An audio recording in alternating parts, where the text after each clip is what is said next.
ರಾಜ್ಯದ ಎಲ್ಲಾ ವಿದ್ಯಾರ್ಥಿ ಸಮುದಾಯಕ್ಕೆ ಇವತ್ತು ಅತ್ಯಂತ ಸಂತೋಷದ ದಿನ. ಹೌದು, ನೂತನವಾಗಿ ಅಧಿಕಾರ ವಹಿಸಿಕೊಂಡಿರುವ ಡಿಕೆ ಶಿವಕುಮಾರ್ ಅವರು ತಮ್ಮ ಮೊದಲ ಸಚಿವ ಸಂಪುಟ ಸಭೆಯ ಬೆನ್ನಲ್ಲೇ ಇಡೀ ರಾಜ್ಯವೇ ಕಣ್ಣರಳಿಸಿ ನೋಡುವಂತಹ ಬಂಪರ್ ಕೊಡುಗೆಯನ್ನು ಘೋಷಣೆ ಮಾಡಿದ್ದಾರೆ.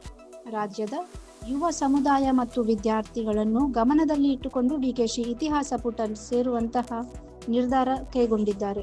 ಇನ್ಮುಂದೆ ರಾಜ್ಯದ ಎಲ್ಲ ಶಾಲಾ ಕಾಲೇಜು ವಿದ್ಯಾರ್ಥಿಗಳಿಗೆ ಸಂಪೂರ್ಣ ಉಚಿತ ಬಸ್ ಪಾಸ್ ಸಿಗಲಿದೆ. ಈ ಯೋಜನೆಯ ಕಂಪ್ಲೀಟ್ ಡೀಟೇಲ್ಸ್, ಇದು ಯಾರಿಗೆಲ್ಲ ಸಿಗುತ್ತೆ, ಯಾವಾಗ ಜಾರಿಯಾಗುತ್ತೆ ಅನ್ನೋದನ್ನ ಈ ವಿಡಿಯೋದಲ್ಲಿ ಡೀಟೇಲ್ ಆಗಿ ನೋಡೋಣ. ಕೊನೆವರೆಗೂ ಸ್ಕಿಪ್ ಮಾಡದೆ ನೋಡಿ.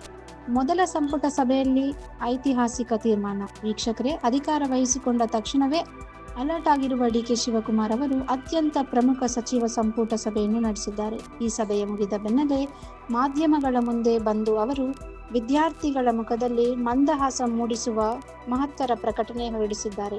ಅದರಂತೆ ರಾಜ್ಯದ ಪ್ರತಿಯೊಬ್ಬ ವಿದ್ಯಾರ್ಥಿ ಶಿಕ್ಷಣ ಹೊರೆಯಾಗಬಾರದು, ಸಾರಿಗೆ ಸಂಪರ್ಕ ಸುಲಭವಾಗಬೇಕು ಅನ್ನೋ ನಿಟ್ಟಿನಲ್ಲಿ ಉಚಿತ ಬಸ್ ಪಾಸ್ ಯೋಜನೆಯನ್ನು ಜಾರಿಗೊಳಿಸುತ್ತಿರುವುದಾಗಿ ಅಧಿಕೃತವಾಗಿ ತಿಳಿಸಿದ್ದಾರೆ. ಯಾರಿಗೆಲ್ಲ ಸಿಗುತ್ತೆ ಈ ಉಚಿತ ಬಸ್ ಪಾಸ್?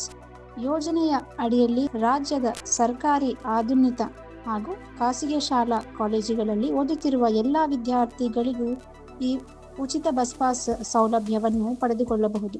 ಪ್ರಾಥಮಿಕ ಶಾಲೆಯಿಂದ ಹಿಡಿದು high school, PUC, degree, engineering, diploma ಹೀಗೆ ಉನ್ನತ ಶಿಕ್ಷಣ ಪಡೆಯುತ್ತಿರುವ ಪ್ರತಿಯೊಬ್ಬ ವಿದ್ಯಾರ್ಥಿಗೂ ಇದು ಅನ್ವಯವಾಗಲಿದೆ. ರಾಜ್ಯಾದ್ಯಂತ ಉಚಿತ ಪ್ರಯಾಣದ ಬಂಪರ್ ಅವಕಾಶ. ಡಿಕೆಶಿ ಅವರ ಘೋಷಣೆಯ ಪ್ರಕಾರ ವಿದ್ಯಾರ್ಥಿಗಳು ಈ ವಿಶೇಷ ಬಸ್ ಪಾಸ್ ಅನ್ನು ಪಡೆದುಕೊಂಡು ರಾಜ್ಯದ ಯಾವುದೇ ಮೂಲೆಯಲ್ಲಿ ಆದರೂ ಉಚಿತವಾಗಿ ಪ್ರಯಾಣ ಮಾಡಬಹುದು. ಇದರಿಂದಾಗಿ ಪ್ರತಿದಿನ ಹಳ್ಳಿಗಳಿಂದ, ದೂರದ ಊರುಗಳಿಂದ ಪಟ್ಟಣದ ಕಾಲೇಜುಗಳಿಗೆ ಬರುವ ಬಡ ಮತ್ತು ಮಧ್ಯಮ ವರ್ಗದ ಲಕ್ಷಾಂತರ ವಿದ್ಯಾರ್ಥಿಗಳ ಸಾರಿಗೆ ವೆಚ್ಚ ಸಂಪೂರ್ಣವಾಗಿ ಉಳಿತಾಯವಾಗಲಿದೆ. ಯೋಜನೆಗೆ ಬರಲಿದ ಹೊಸ ಹೆಸರು. ಈ ಬಿಗ್ ಸ್ಕೀಮ್ ಬಗ್ಗೆ ಮತ್ತೊಂದು ಇಂಟ್ರೆಸ್ಟಿಂಗ್ ಮಾಹಿತಿ ಏನಂದ್ರೆ, ಈ ಯೋಜನೆಗೆ ಸದ್ಯದಲ್ಲೇ ಒಂದು ಅತ್ಯಂತ ಆಕರ್ಷಕ ಮತ್ತು ಸೂಕ್ತವಾದ ಹೆಸರನ್ನು ಇಡಲಾಗುವುದು ಎಂದು ಡಿಕೆ ಶಿವಕುಮಾರ್ ಅವರು ಸ್ಪಷ್ಟಪಡಿಸಿದ್ದಾರೆ. ಅತ್ಯಂತ ಶೀಘ್ರದಲ್ಲೇ ಈ ಹೆಸರನ್ನು ಅಧಿಕೃತವಾಗಿ ಅನಾವರಣಗೊಳಿಸಿ ಯೋಜನೆಗೆ ಚಾಲನೆ ನೀಡಲಾಗುತ್ತದೆ. ಸರ್ಕಾರದ ಈ ನಿರ್ಣಯದಿಂದಾಗಿ ಪೋಷಕರ ಜೇಬಿಗೆ ಆಸರೆ ಸಿಕ್ಕಂತಾಗಿದೆ. ಕಷ್ಟಪಟ್ಟು ಮಕ್ಕಳನ್ನು ಓದಿಸುವ ತಂದೆ ತಾಯಂದಿರಿಗೆ ಇನ್ಮುಂದೆ ಮಕ್ಕಳ ಬಸ್ ಪಾಸ್ ಚಾರ್ಜ್ ಯೋಚಿಸುವ ಅಗತ್ಯ ಇರುವುದಿಲ್ಲ. ವಿದ್ಯಾರ್ಥಿಗಳು ಯಾವುದೇ ಆರ್ಥಿಕ ತೊಂದರೆ ಇಲ್ಲದೆ ತಮ್ಮ ಶಿಕ್ಷಣವನ್ನು ಮುಂದುವರಿಸಲು ಈ ಯೋಜನೆ ಮೇಲುಗೈಯಾಗಲಿದೆ ಎಂದು ಯಾವುದೇ ಸಂಶಯವಿಲ್ಲ. ವೀಕ್ಷಕರೇ, ಡಿಕೆ ಶಿವಕುಮಾರ್ ಅವರ ಈ ವಿದ್ಯಾರ್ಥಿ ಉಚಿತ ಬಸ್ ಪಾಸ್ ಯೋಜನೆ ಬಗ್ಗೆ ನಿಮ್ಮ ಅಭಿಪ್ರಾಯವೇನು? ಇದು ವಿದ್ಯಾರ್ಥಿಗಳಿಗೆ ಎಷ್ಟು ಸಹಕಾರಿಯಾಗಲಿದೆ ಎಂಬುದನ್ನು ನಮಗೆ ತಪ್ಪದೆ ಕಮೆಂಟ್ ಮಾಡಿ ತಿಳಿಸಿ.